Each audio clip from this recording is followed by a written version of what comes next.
হত্যা মামলার সাক্ষ্য গ্রহণ আজ। এরই মধ্যে আসামিদের ট্রাইব্যুনালে হাজির করা হয়েছে।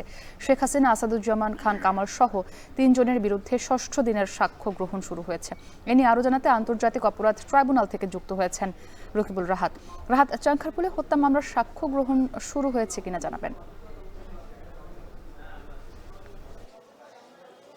মুক্তি, এখন পর্যন্ত কিন্তু আমরা ভেতরকার কোনো তথ্য পাইনি যে সাক্ষ্য গ্রহণ শুরু হয়েছে কিনা। তবে আমরা প্রতিদিন যেমনটি দেখি যে 11টার কিছুক্ষণ পরপরই কিন্তু সাক্ষ্য গ্রহণ শুরু হয়, অর্থাৎ কিছুক্ষণের সাক্ষ্য গ্রহণ শুরু না হলেও কিছুক্ষণের মধ্যে সাক্ষ্য গ্রহণ হবে বলে কিন্তু ধারণা করা যাচ্ছে। এবং আজকে সকালেও কিন্তু এই চানখারপুল হত্যা মামলার যে আসামিরা রয়েছে সেই আসামিদের আন্তর্জাতিক অপরাধ ট্রাইব্যুনালে নিয়ে আসা হয়েছে এবং একই সঙ্গে কিন্তু সাবেক আইজিপি আব্দুল্লাহ আল মামুন তিনিও কিন্তু রাজসাক্ষী হিসেবে আজকে শেখ হাসিনা সহ 3 জনের বিরুদ্ধে যে আন্তর্জাতিক অপরাধ ট্রাইব্যুনালের যে মামলাটি রয়েছে সেই মামলার সাক্ষ্য গ্রহণের জন্য তাকেও কিন্তু আজকে এই আন্তর্জাতিক অপরাধ ট্রাইব্যুনালে হাজির করা হয়েছে।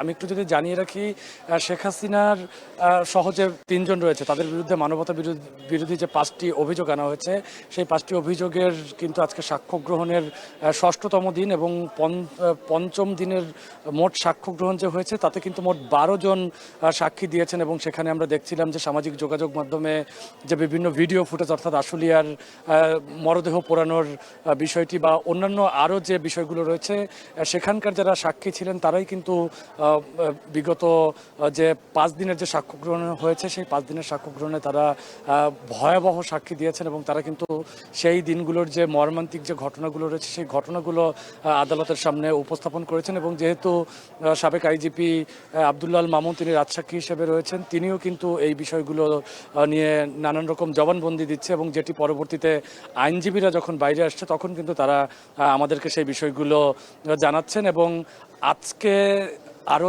2 থেকে 3 জনের সাক্ষ্য গ্রহণ হবে বলে আমরা আন্তর্জাতিক অপরাধ ট্রাইব্যুনালের সূত্রমতে জানতে পেরেছি। এবং চানখারপুলের যে 6 জনের বিরুদ্ধে যে হত্যা মামলা রয়েছে, 6 জনকে হত্যা মামলা, সেই হত্যা মামলার যে পুলিশ কনস্টেবল থেকে শুরু করে যে আসামি যারা রয়েছেন তাদেরকেও কিন্তু দেখেছি আমরা আদালতে নিয়ে আসা হয়েছে এবং তাদেরকে কিন্তু এজলাসে আসামি পক্ষ এবং রাষ্ট্রপক্ষের যারা রয়েছে তারাও কিন্তু তাদেরকে জিজ্ঞাসাবাদ করে থাকেন। এবং যেহেতু প্রতিদিন আমরা দেখি যে 11টার পর এই সাক্ষ্য গ্রহণ শুরু হয়, সেক্ষেত্রে আজকের সাক্ষ্য গ্রহণের পরে যখন আইনজীবীরা বের হয়ে ভেতরকার খবরগুলো যারা জানাবেন তখন হয়তো বা আমরা বিস্তারিত জানাতে পারবো যে আজকে মোট কতজন সাক্ষী দিলেন এবং কোন কোন বিষয়গুলোর উপর তারা মূলত সাক্ষী দিয়েছে।